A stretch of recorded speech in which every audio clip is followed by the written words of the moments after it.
Kaifa yahduru, bagaimana dia menghadirkan al-qalba fi sholati, bagaimana dia lantas bisa menghadirkan hati di dalam sholat. Ternyata ini sangat dipengaruhi. Jadi sing jenengane hamba Allah tatkala sholat hatinya betul-betul ikut hadir, ini dipengaruhi beberapa sebab. Berarti manusia tatkala mendirikan sholat hatinya betul-betul bisa hadir, itu karena dipengaruhi oleh beberapa sebab di luar sholat terutama. Awal yang pertama adalah bil aksaril istighfar. Di luar dia memang banyak mohon ampun istighfar kepada Allah. Panjenengan kenapa? Wis diniati misal konyong sholatnya berusaha lah, ini sebagaimana nangon pengajian jangan sholat hatinya harus hadir. Tapi begitu ngesuk sholat kayak angel banget hatinya tetap berhadir. Maka ini sangat dipengaruhi di luar sholat, karena manusia itu bisa menghadirkan hati, dia banyak memohon ampun istighfar kepada Allah Subhanahu wa ta'ala.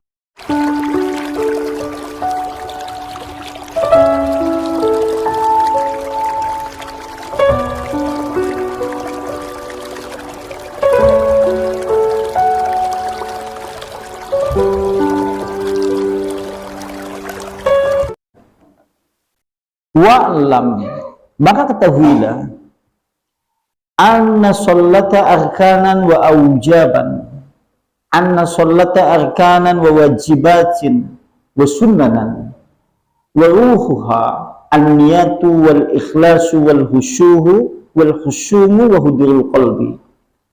Ketahuilah sungguhnya sholat itu memiliki rukun-rukun, memiliki kewajiban-kewajiban, memiliki sunnah-sunnah.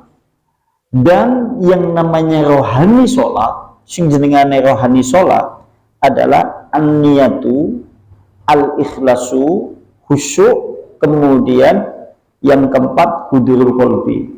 Rohani sholat berarti ada 4. 1 niat, yang kedua ikhlas, yang ketiga khusyuk, yang keempat hadirnya hati. Itu rohani sholat. Di luar itu maka termasuk bagian dari bukan rohani sholat tapi anggota tubuh sholat. Sebagaimana kemarin telah disinggung oleh Hudzaifah bin Yaman. Hudzaifah bin Yaman kan berkata, itu Hudzaifah bin Yaman pernah berkata kepada sahabat-sahabatnya, alaika bil khusyumin nifaq, hati-hatilah kamu atau jauhilah olehmu yaitu khusyuk nifaq. Kata Hudzaifah, jauhilah oleh panjenengan semuanya itu khusyuk nifaq. Lantas kemudian kila dikatakan kepada Hudzaifah bin Yaman,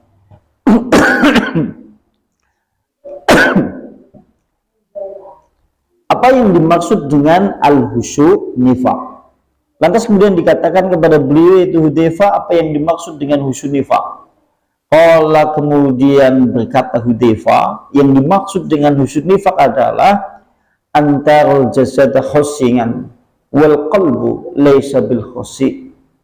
Itu engkau melihat jasad manusia tatkala sholat khusyuk, akan tetapi hatinya tidak ada khusyuk di dalamnya. Jadi kalau menurut Hudzaifah, sing jenengane khusyuk nifaq adalah jasadnya khusyuk tapi hati rohaninya tidak khusyuk. Jika direkap ya, seakan-akan ya.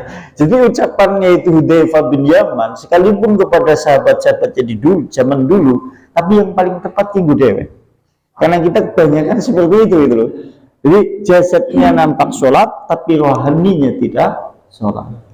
Nah, makanya rohani. Jadi rohani manusia di dalam sholat berarti ada 4. 1 niat, yang kedua ikhlas, yang ketiga khusyuk, yang keempat hadirnya hati. Khusyuk sudah disinggung pada bab tadi. Jadi sekarang membahas masalah an-niyatu. Yang namanya niat, sebagaimana kita ketahui, niat itu laisa bil lisan. Niat itu tempatnya bukan di lisan, tetapi tempatnya di dalam hati.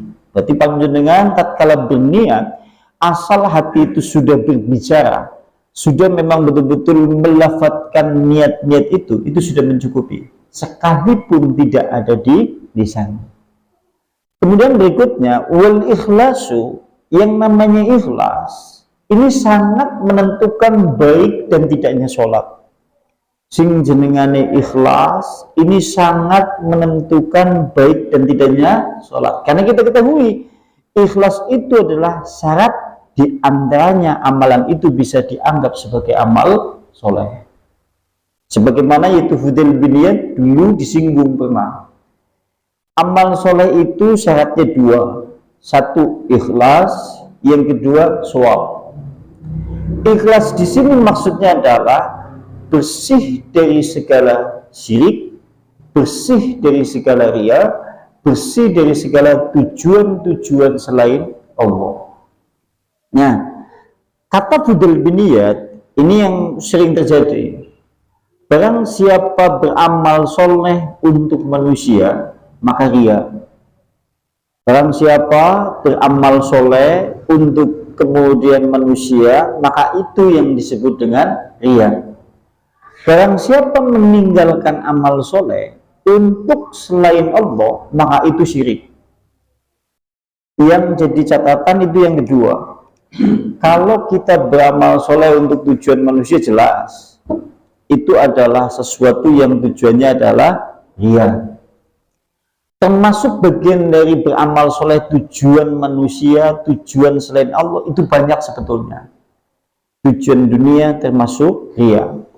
Tujuan selain Allah apa saja sifatnya, jika kemudian orang mendirikan ibadah, sholat dan yang lain-lain, maka ini adalah termasuk riya. Jadi warna istilah aku sholat, aku ingin sholat, rikuh, itu berarti tujuan manusia. Karena yang namanya sholat itu tidak ada tujuan kecuali hanya kepada Allah. Yang jadi catatan penting adalah barang siapa meninggalkan amal soleh karena manusia, itu adalah syirik. Maksudnya, antum biasa membaca Al-Quran, antum biasa mendirikan sholat, yaitu sunnah. Suatu saat, tatkala anda itu sedang mendirikan sholat sunnah, sudah berniat untuk mendirikan sholat sunnah, lantas tergerak di dalam jiwa panjenengan dan hati panjenengan, aku aja sholat lah, punya berani suci, gitu maksudnya. Kita kan sering gitu kan, lah aja sholat, aku punya berani ketol nih, bener jebulannya itu yang dimaksud dengan syirik.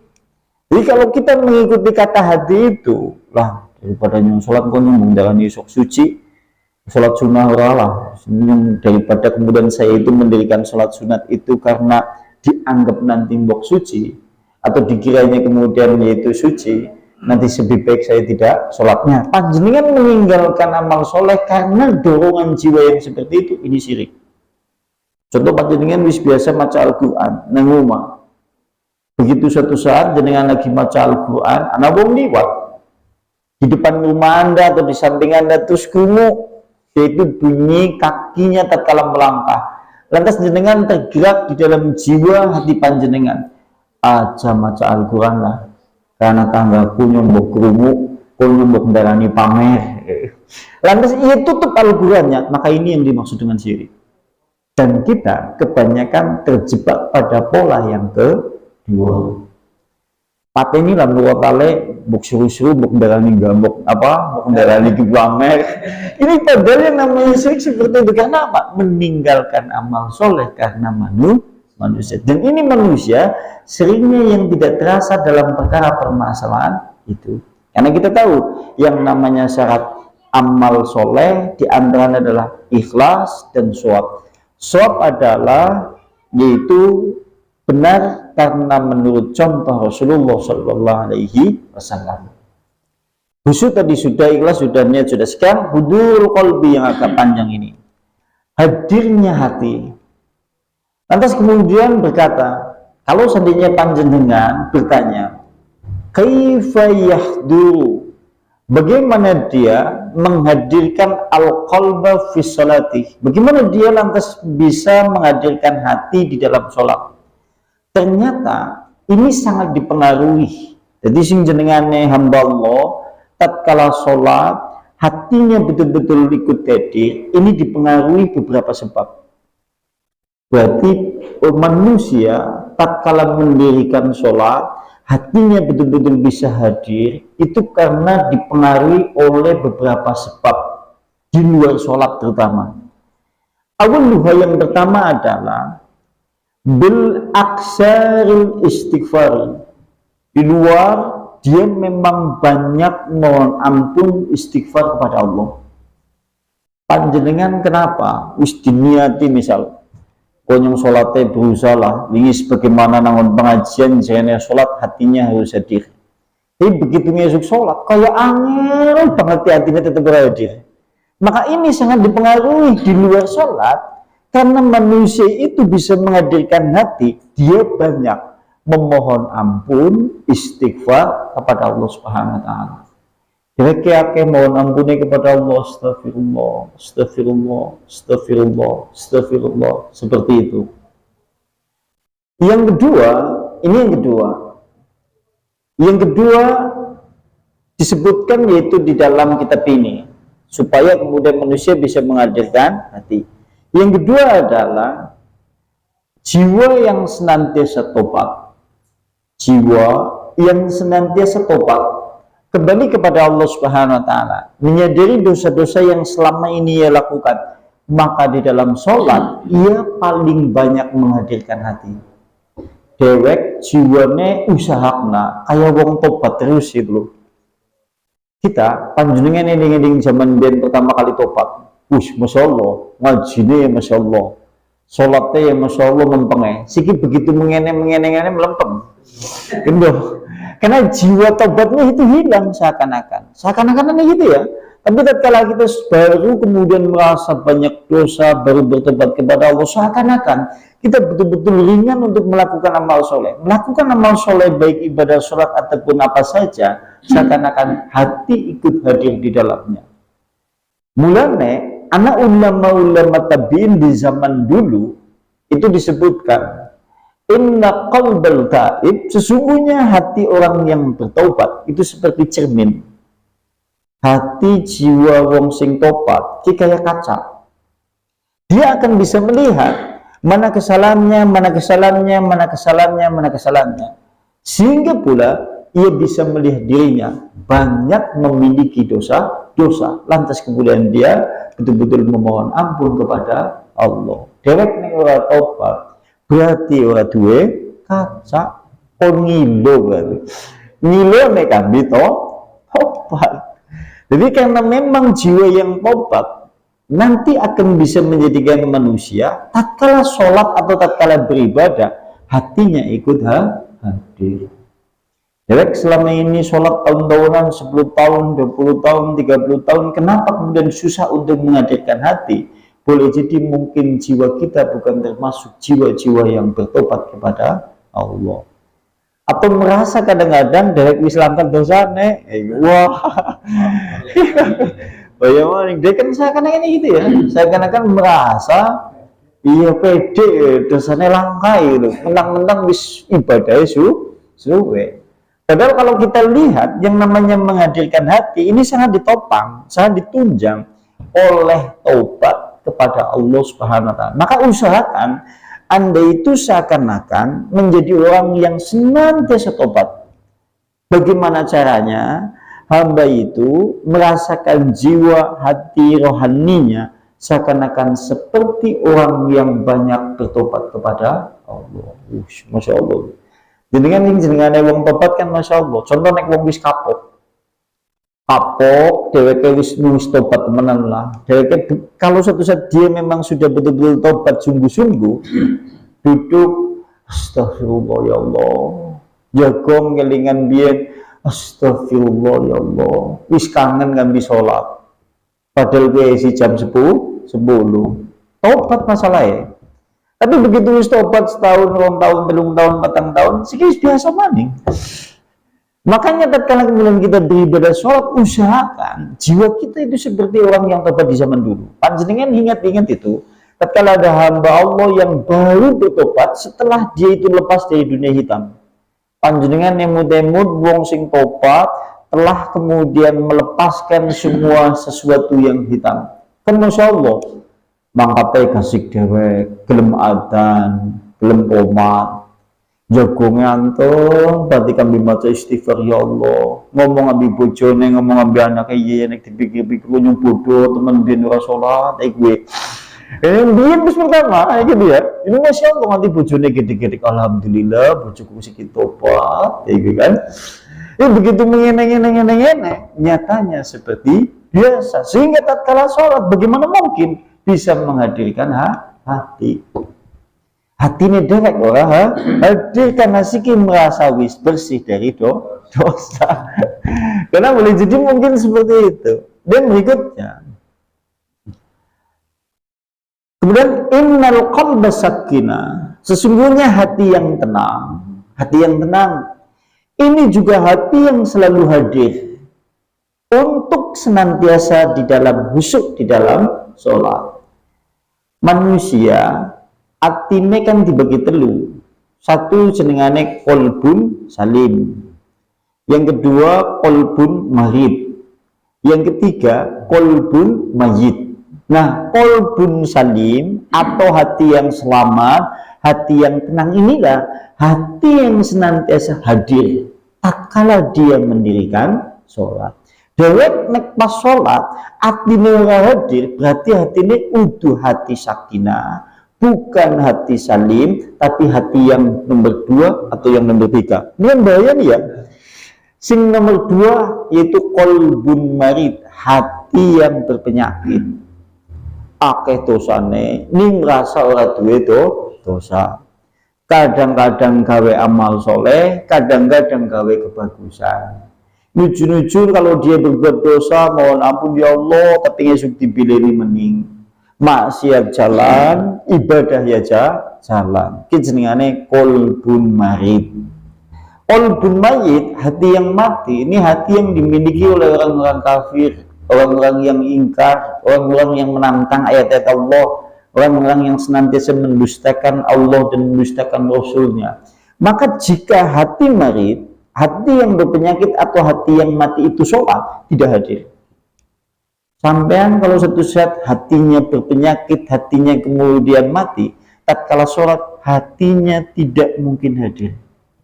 Karena hati yang hadir itu adalah di dalam sholat hati yang tenang atau hati yang selamat. Jadi kepenang mendengar dewek apakah hatinya yang selamat apa tidak. Kira-kira dewek hatinya sing ndi? Iya, kadang-kadang juga kadang-kadang iya. Jadi nek pas lagi teka, teman-teman mulai sholat dengan ingat betul-betul mentadaburi, masya Allah, kan enak, nyaman, nikmat. Karena yang namanya manis lezat keimanan di dalam beribadah itu nikmat yang tinggi. Panjenengan sholat bisa merasakan manis lezatnya ibadah sholat, tatkala kemudian keimanan kemudian disertai dengan hati yang hadir itu ada. Maka ini adalah ibadah yang nikmat. Jenengan emut-emut bien, tatkala ibadah sholat sing paling nikmat selama ini pengalaman dari sholat-sholat yang telah kita lakukan. Kan masya Allah. Dia kerasanya kayak ayo banget, macane alon, bisa nangis, bisa terenyuh, pikirannya ya fokus, tidak kemana-mana. Nah, kita kadang-kadang khusyuke itu karena bukan khusyuk di dalam sholat, tapi khusyuk bil mas'alati, khusyuk karena permasalahan-permasalahan hidup yang ada.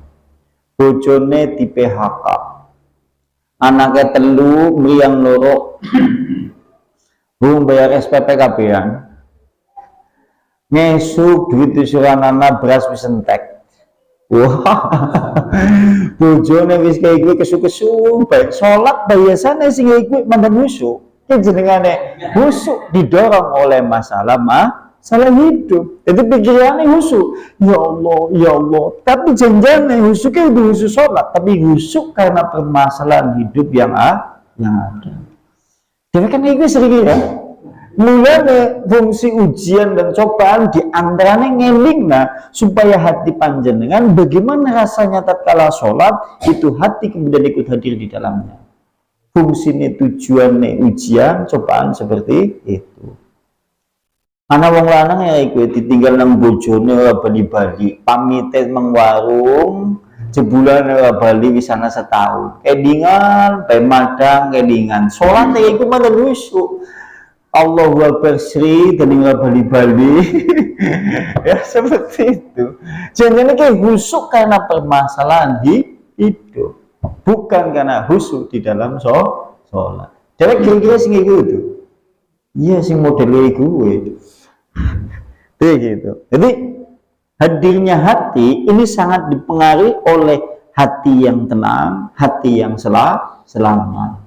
Karena kita tahu sebagaimana penjelasan Ibnu Qayyim, hati manusia dibagi tiga, di antaranya adalah qalbun salim, hati yang selamat. Hati yang selamat itu adalah hatinya orang Islam, hatinya orang yang beriman, hati yang senantiasa tunduk, senantiasa merendah, senantiasa merasa banyak dosa, senantiasa bertobat, senantiasa mohon ampunan kepada Allah, senantiasa ingat kepada Allah, hati yang penuh dengan keimanan yang baik di sisi Allah dan Rasulnya. Jenengane hati yang selamat. Ya memper, tak kala dia mendirikan sholat, hatinya selamat, maka hatinya insya Allah pasti hadir.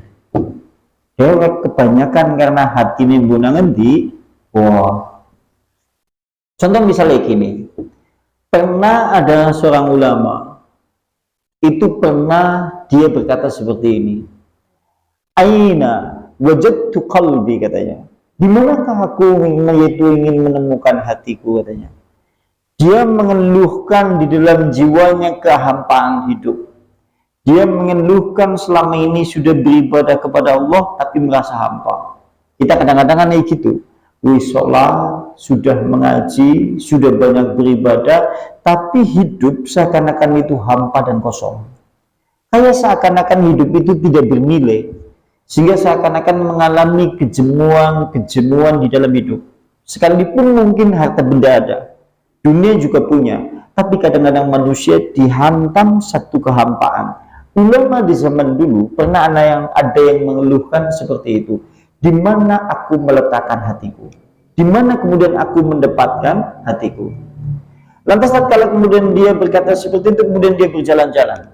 Begitu berjalan-jalan, dia mendapati seorang anak kecil yang diusir oleh ibu kandungnya.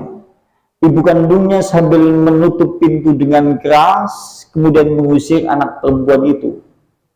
Disuruh untuk pergi oleh ibunya. Pergi kamu, karena kamu telah berbuat kesalahan kepada ibumu. Silakan kau pergi menuju kemanapun, aku tidak peduli, kata ibunya seperti itu. Lantas kemudian anak kecil itu harus kemudian pergi meninggalkan rumahnya. Dia bingung, mencari jalan ke sini, dia hendak kemana pula.